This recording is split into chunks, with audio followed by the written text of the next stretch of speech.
On this month's edition of the FIFA World Cup Magazine, we get musical in Rostov-on-Don. We conclude our previews to the FIFA Confederations Cup. And we meet former coach Valeri Nepomnyaschy.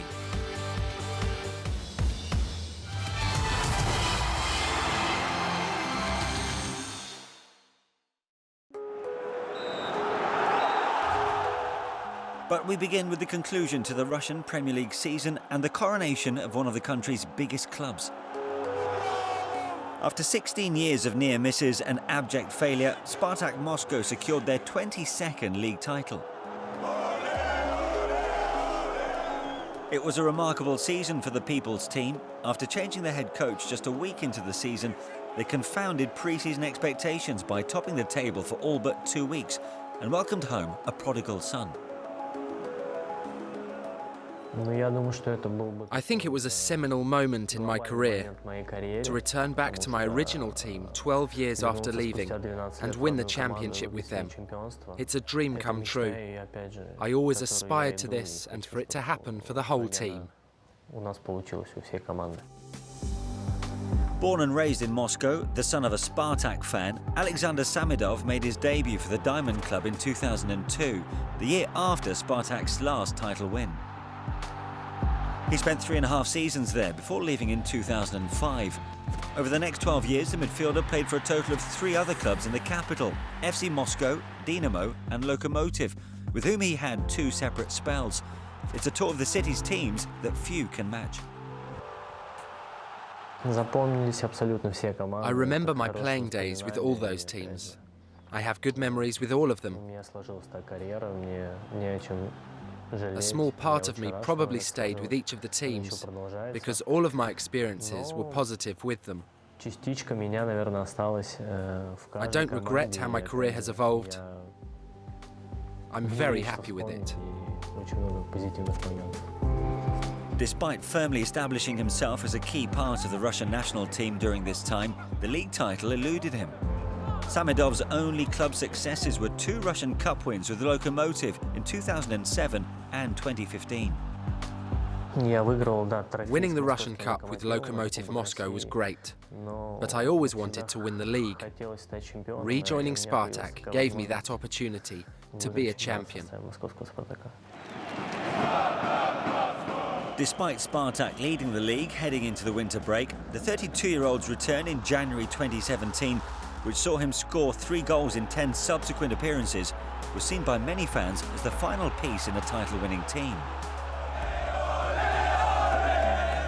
This season's success not only brought Alexander Samedov the victory he craved, but ended the fans' 16-year wait to see their club return to the summit of Russian football. The fact that I left and came back, well, that's what my career was. That's just life.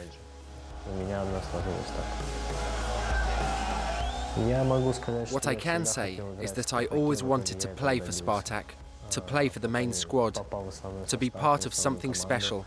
I've done all these things, and I'm proud of that.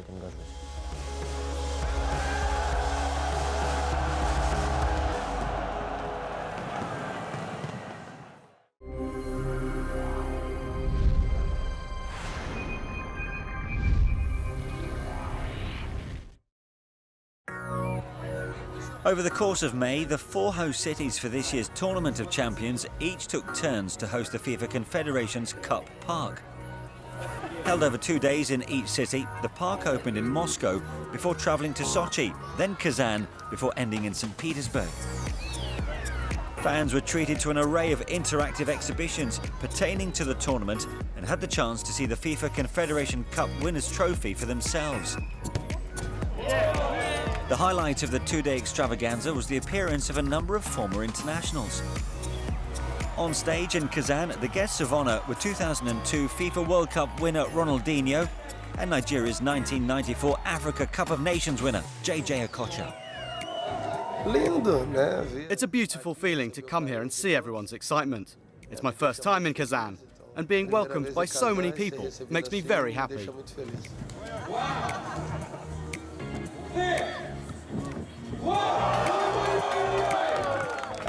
didn't know what to expect when I was coming here. I thought maybe it would be the usual promotion, to get people involved in the Confederations Cup, but it's gone beyond that.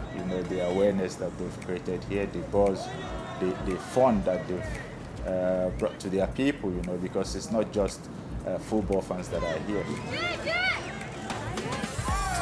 Along with the opportunity to meet their heroes, fans also had the chance to win tickets to the FIFA Confederations Cup. Celebrating its 25th anniversary in 2017, the Tournament of Champions has gone from strength to strength over the years, and this year's edition in Russia promises to be just as memorable. I think the more events we have like these will only help in attracting more fans and help the popularity of football grow in our country. If we can nurture this love among non-football fans, then I think the atmosphere for this summer's tournament will be fantastic. With the FIFA Confederations Cup Park Roadshow ending in St. Petersburg with a match-up between the FIFA legends and a team made up of former Russian players, the excitement continues to grow as kick-off approaches. The host cities have all embraced the competition and are really looking forward to welcoming the world. You can tell that the enthusiasm on display here now is only a taster of what fans can expect in June. It's going to be a memorable tournament.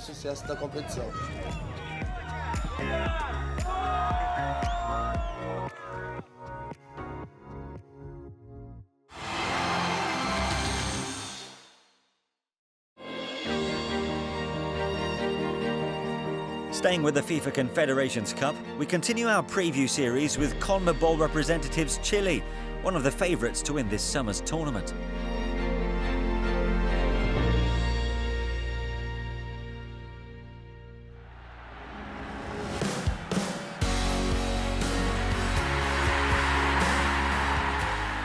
This year's Confederations Cup will be the first time Chile has taken part in the tournament.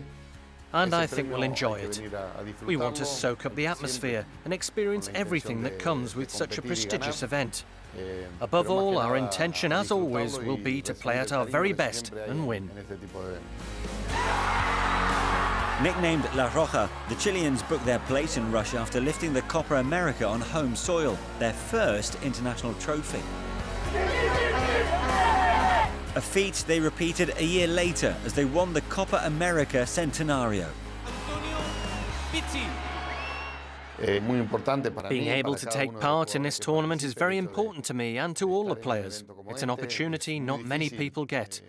This is because the Confederations Cup is a hard tournament to qualify for. You have to win your regional championship, which for us is the Copa America, and that is not something that's easy to do. Currently on course to qualify for their third consecutive FIFA World Cup finals, Chile boast a plethora of internationally revered stars in their squad, including Arsenal's Alexis Sanchez. We're a team that likes to be aggressive. We enjoy retaining the ball, putting our opponents under pressure and dictating the pace of the game.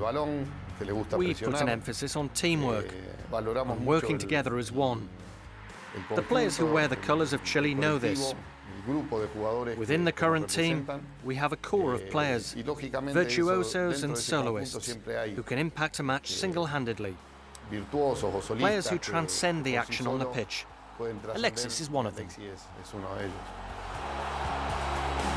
Chile will begin their campaign in Moscow against the recently crowned African champions Cameroon, ahead of a meeting with Germany in Sochi's Fischt Stadium. The South Americans' final group game sees them return to Moscow to face Australia.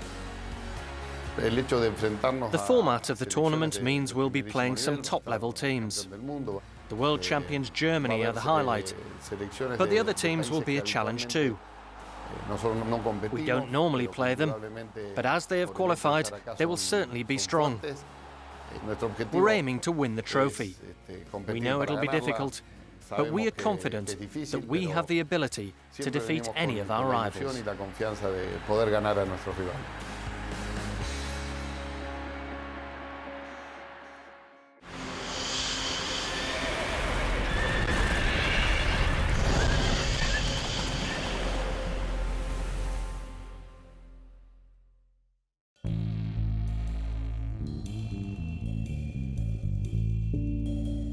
There's no country more beautiful than ours. There aren't enough pencils to sketch it. Our smiles stretch from ear to ear. They can even turn into a grin. We have no problems to advertise here. Only volcanoes, spam, and our everyday story. In Rostov-on-Don, there is a musical revolution in the works. It's the centre of hip-hop in Russia. The birthplace of numerous international stars, the city is awash with rap culture. One duo who are at the forefront of the city's movement are the Sandmen. Hip-hop in Rostov has always had a really big influence. The biggest. Indeed, a great influence over the rest of Russia. It's true that it has a home here in this city. It was around 1997 when the scene began to develop, when we began making music. We put up our posters around the city, advertising our Friday night hip-hop gathering. It was a real breakthrough and the start of the hip-hop movement in Rostov. This entire subculture was then born thanks to this get-together. We did it all ourselves. As recording artists, the group have released 2 albums to date and have supported major rap stars who've played in the city.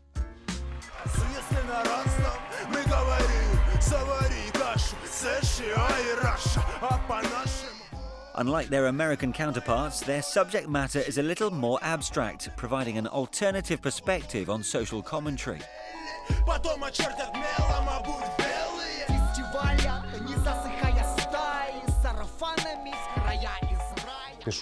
I sit and write a rap or a poem, then create lines to work alongside them. I can be riding my bike and suddenly a word comes into my head that fits. I then stop and jot it down so I don't forget it.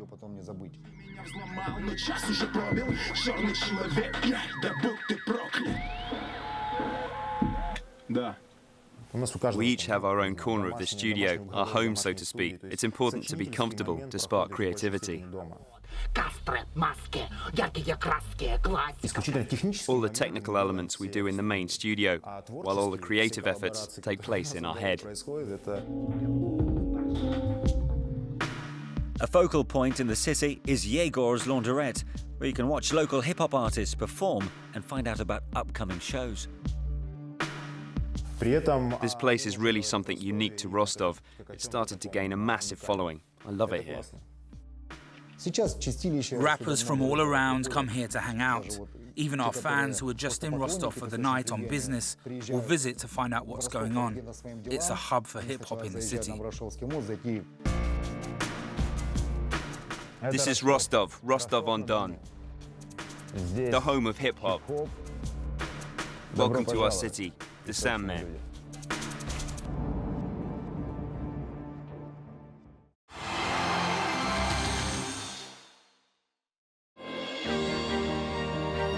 It's FIFA Confederations Cup time again, and having already previewed South America's representatives, Chile, let's turn our attention to Africa and the team they call the Indomitable Lions.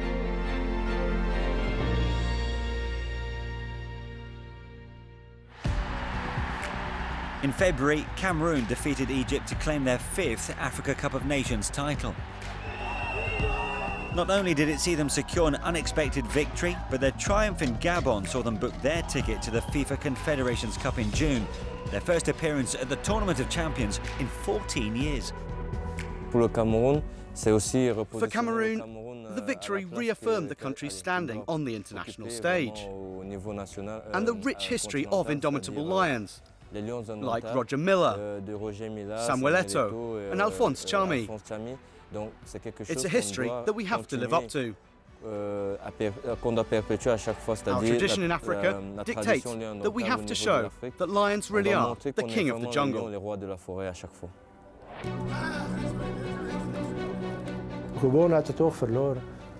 Cameroon have always thought, we're the best, we're the biggest, we're the strongest, and we can beat anyone. But football has changed a lot over the years, and this is not enough anymore. You need speed and adaptability, and this is something I see in this team. I think it was a big factor in our Cup of Nations success. As coach, Hugo Bruce has changed our approach to the game, especially in terms of discipline in the national team and at all levels. He tries to make sure that everything runs according to plan. He's calm, patient, and always communicates clearly.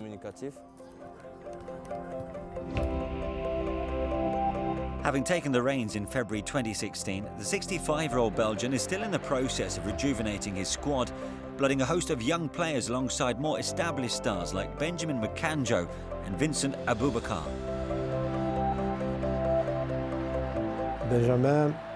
Benjamin is very important to the team. He's not only key on the pitch, but also off it. He's a leader, someone who brings the team together. He's very intelligent and knows how to motivate the team before they leave the changing room and what to say after the game. I can leave it all to Ben, because what he says is usually perfect. When it comes to Aboubakar, he's a great player, a true forward. I think in Russia at the Confederations Cup, you'll see just how good he really is. Cameroon's only previous appearance at the Confederations Cup was in 2003. Despite a series of impressive performances, they finished runners-up to host France. But the tournament is mainly remembered for the tragic death of the team's midfielder, Marc-Vivien Foé. We want to go as far as possible and win the tournament. I think it would be a great way to honour the memory of a wonderful Cameroonian who always defended the colours with pride. Our great friend Marc-Vivien Foé is always in our thoughts. At this year's FIFA Confederations Cup, Cameroon have been drawn in Group B alongside Chile, Australia and world champions Germany. Progress from the group and they'll face one of Russia, Portugal, Mexico or New Zealand in the semi-finals in a tournament blessed with great teams. Our result at the AFCON, where we were the best team in the tournament, means we can now see how we compare to other teams from around the world. This is very important to me. I want to see how we compare to Germany, how we measure up to Chile, and how good we are against Australia. If we can raise the level of our game, I think we could produce some good results in June.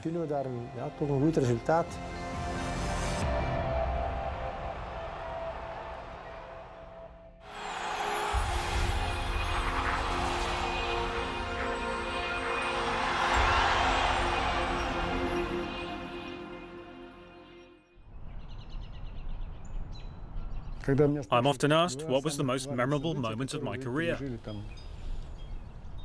I'm a lucky man. I was in the right place at the right time to bring success to Cameroon. But most of all, I was lucky to have Roger Milla in my team. Today, Valeri Nepomnyaschy lives a quiet life in Moscow, but it wasn't always so peaceful for the 73-year-old. Plucked from the obscurity of Russia's third division, he became a surprise appointment as head coach of Cameroon in 1988. Speaking neither English or French, he employed a driver from the Cameroonian embassy in Moscow as his translator before leading the indomitable Lions through qualification to Italy for the 1990 FIFA World Cup. A month before the start of the World Cup, we began training. We only had 4 balls to train with and not a single training kit. The guys just played in whatever kit they had, and that's how we left for Italy. We also began without something more important. We started our preparation without Roger Milla. We had clear problems in attack, but Roger had rejected every advance I'd made to persuade him to play. Suddenly I get a message from the president of Cameroon. He had personally approached Roger and got him to come and help his team.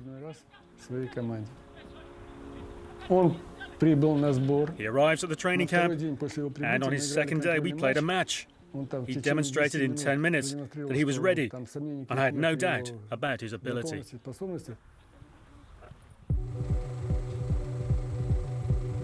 We had 3 games to impress, whereas Argentina planned for 7. As reigning world champions, they would be looking to retain their fitness over the whole month to defend their title. So it was necessary from the very first minute to come out and fight, so that they would recoil inside. In reality, this was my plan. I told the boys that we should play this aggressively. That's certainly why we ended up with 2 red cards, which I admit we deserved. Then that fantastic goal by Oman Biek, which came out of the blue. This was our prize for executing the plan 100%.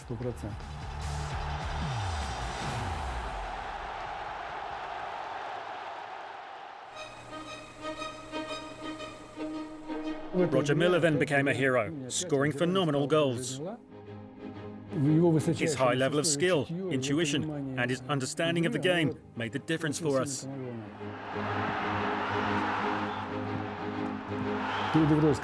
Before the match against Colombia, he even said to me that he would catch and punish their goalkeeper, René Higuita. And of course he scored again. Roger had a special talent, a pure talent. If it hadn't been for him, we wouldn't have been so successful in Italy. I think people underestimated how good a player he really was.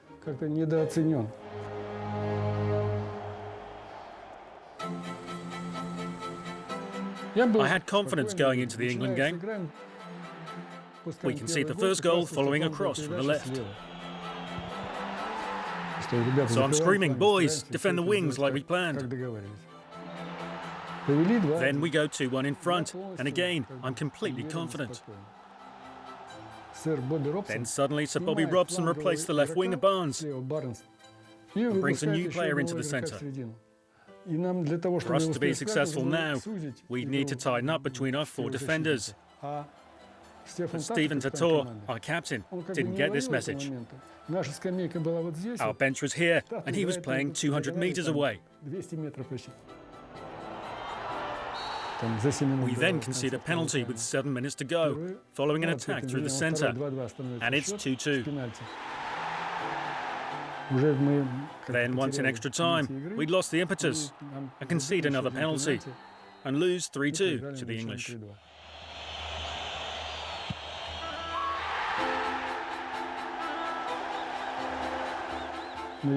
Still, to this very day, I feel like if I'd managed to switch the team around, we could have defeated England and got into the last 4. That really would have been something.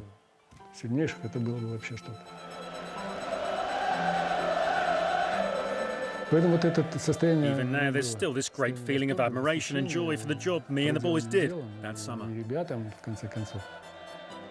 My participation with the Cameroon team in 1990 is my most cherished memory. I needn't say anymore.